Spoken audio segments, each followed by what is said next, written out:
Let's hear. Do you think morality is discovered or created? Morality is discovered or created. Actually, I want to take this one in for a second. One sec. I'm very like retrospective. You know, Yeah, retrospective when I it's think. it's a philosophical question. Very I'm much so. probing your Yeah. Me and your my girlfriend. thought on the matter.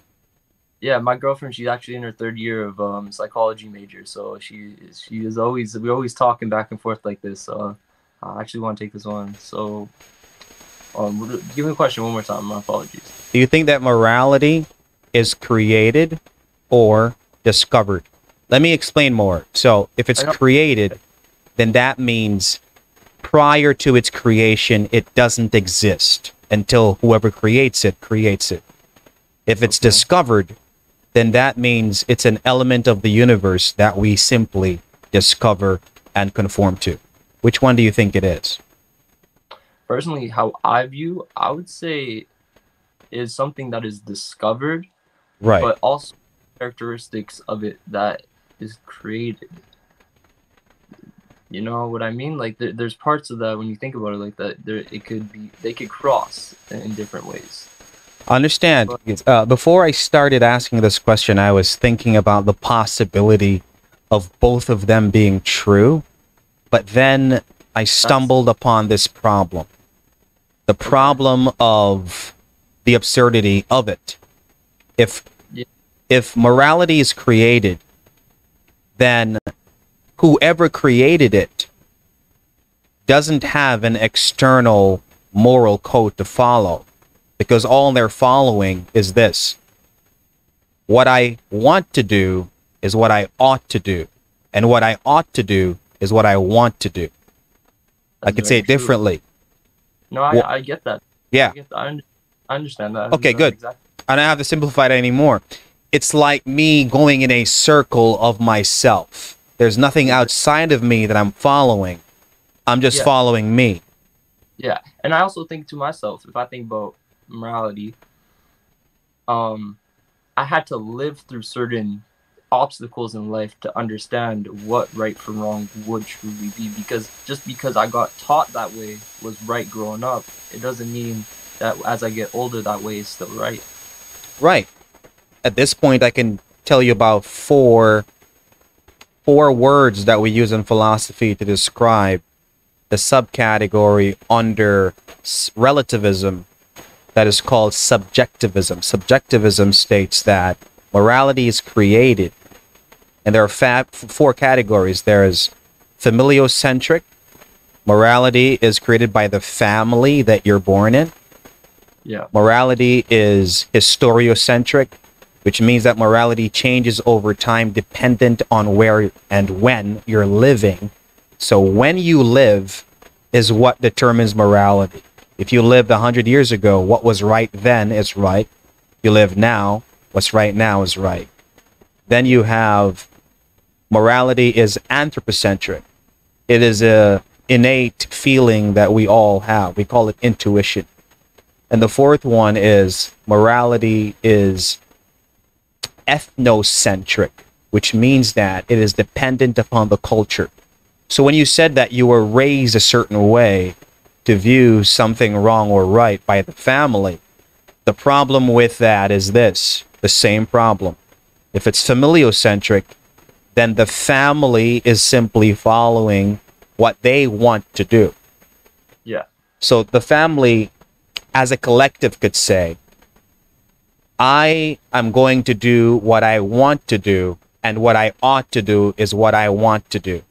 So it's a circle that's unique to the group, which is the family. And it's the same for historiocentric and ethnocentric.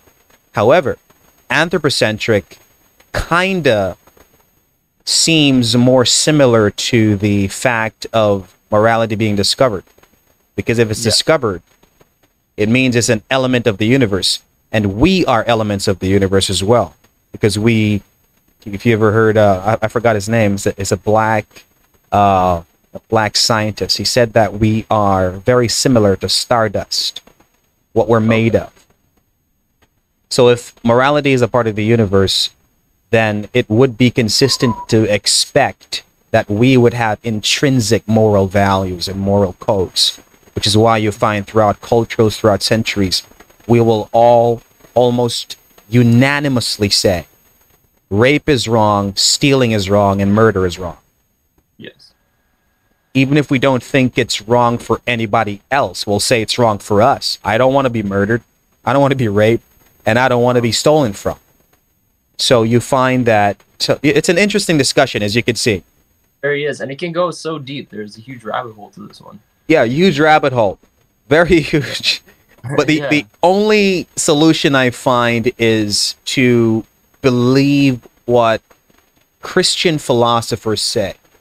That morality is discovered because it was created by God. And this brings us to another problem. Is morality, if morality comes from God, did God say something is wrong and then it became wrong? Or did God say something is wrong because it is wrong? Those are two very big problems philosophically. I was going to say very different as well. So because if God says something is wrong because it is wrong, then God is appealing to a standard outside of himself. Where did that come from? And if God says something is wrong and then it becomes wrong, how is morality not arbitrary on the side of God? Very contradictory. That too, see? But there's a third option. The third option is this. God says something is wrong because it is consistent with his nature. And if his nature is eternal, well, since his nature is eternal, then that means morality is eternal and hence can be discovered in the universe which was created by God. And that is consistent. Even if it's not believed, at least it's consistent throughout.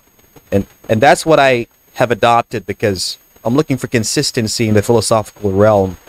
And the Christian philosophers tend to be consistent on that point. I haven't found a refutation for that yet. But these conversations are important for that kind of stuff. I agree. No, that was a good one. That was very, that's something I'm going to ponder on still. Yeah, sure. It's very deep, man. Trust me. Very deep. But that's the solution I've found so far. But have you ever heard of the Christian gospel? Yeah, I've heard of it. I've had a few people explain stuff. I'm not too heavy into Christianity or religion. I'd say I'm more spiritual, more than any sense, I could say. And that's not taking offense to anybody. That's just my personal beliefs of what I've came to understood and how I was raised and everything. So yeah. Understand. Even religiously, because all religions have a form of morality. I think I said that word. I'm stuttering. All religions have a moral code, a moral principle. And if we decide that we're going to pick either one, we're going to be faced with the same philosophical questions that I posed earlier. Were these religions created by men, and hence the morality of the religion created by men? Or do we truly have a God who exists, who is the foundation of one of or all of these religions, that the morality is derived from? And that's where I start to get really twisted up with multiple religions, because I do believe there's a God, but I don't understand. All pray to a different subtype of God, and that's where I think religion has gotten very lost through the years. I do believe there is something, because I believe spiritual. I believe that you are a soul. Everybody is different, no matter what. You can line up 1,000 people, 500,000 people. Everybody, they might have similar traits, but at the end of the day, they all have something a little different about them. No matter what it is, they could be identical looking. They still would have some traits that are carried different. Yeah, you're right. You're always going to find exceptions to the rule in any group. Yeah. But I guess my question would be, since you're spiritual, and this is a question I ask everybody who says they're spiritual, did your journey that led you to becoming spiritual involve you studying all the religions, mastering them, and then deciding to yourself, all of them don't match up to the standard of correctness and rightness that I know to be true. therefore they all have to be abandoned, and I'm just going to be spiritual. I cannot say that I did do enough digging to the point where I could say I studied every last single one, but I digging to what my understanding would be of each one, and that's how I've came to come with my idea of thinking towards it. Okay. And but you would at least say that it's fair to at least examine all of them before abandoning all of them, right? Of course, and that's why it's not. I would never say I abandon everything. I would never say that it's not something that is possible that could not come back into my life later on. Like, I've definitely understood a lot about the Quran and just Wallahi being Muslim and all that stuff, and just also within Christianity, going to church when I was younger. Like, because where I live, it's majority Indo-Canadian, and a lot of Muslim people as well. So growing up, I definitely took on a lot more of a culture on that side of things, like Punjabi, Sikh, Muslim. I've taken on a lot more of that than even Christianity itself, and I've got to see both sides of the spectrum when it comes to those things. I haven't taken on as much like African cultures and stuff like that, that. So I couldn't say I could compare it to that, but when I compare it to the things I have grasped and understood in life, I see there is some things that don't exactly add up in my personal opinion, because somewhere along the way things got a little misconstrued with the rewrites and how different generations have different views on everything. I think that's also a big thing too, is that throughout the years there's going to be a different view from a different age gap, you know what I mean? And that will also misconstrue things in many different other ways as well.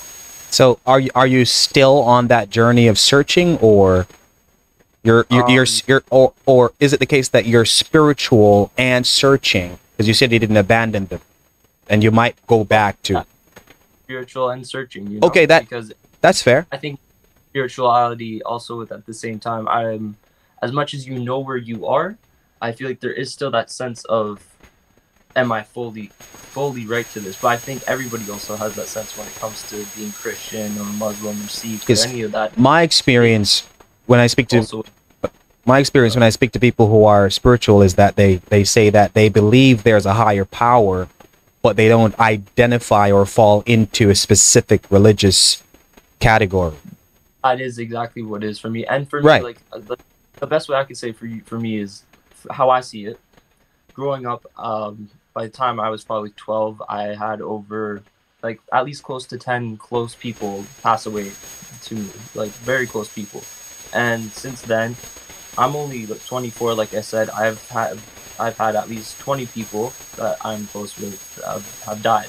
Yeah. And so what I was trying to get to, though, is when I pray, I don't pray to a God. I don't pray to a higher power. I pray to the ones that have fallen beside me and seen the journey of life that I'm going to take, and I tell them to help guide me through where I'm going to go now.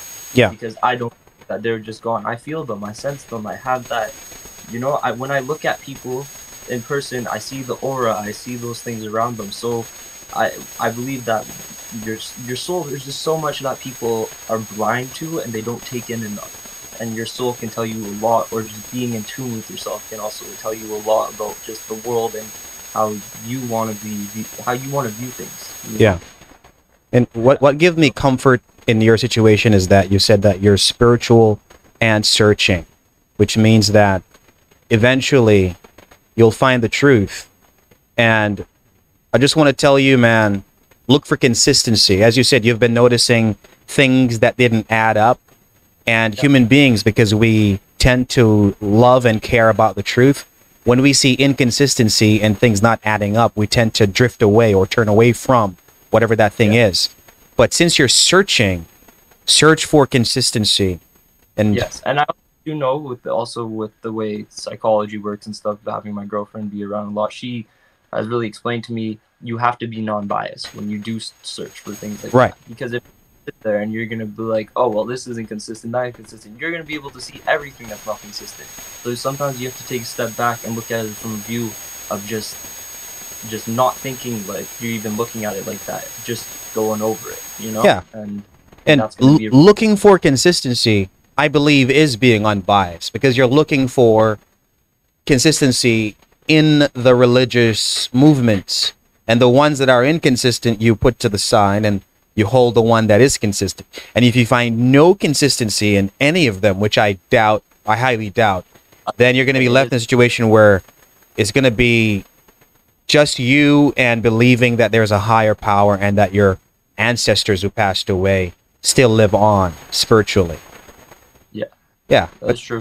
Thank you for your time, man. Thank you for your time. This was a very good conversation.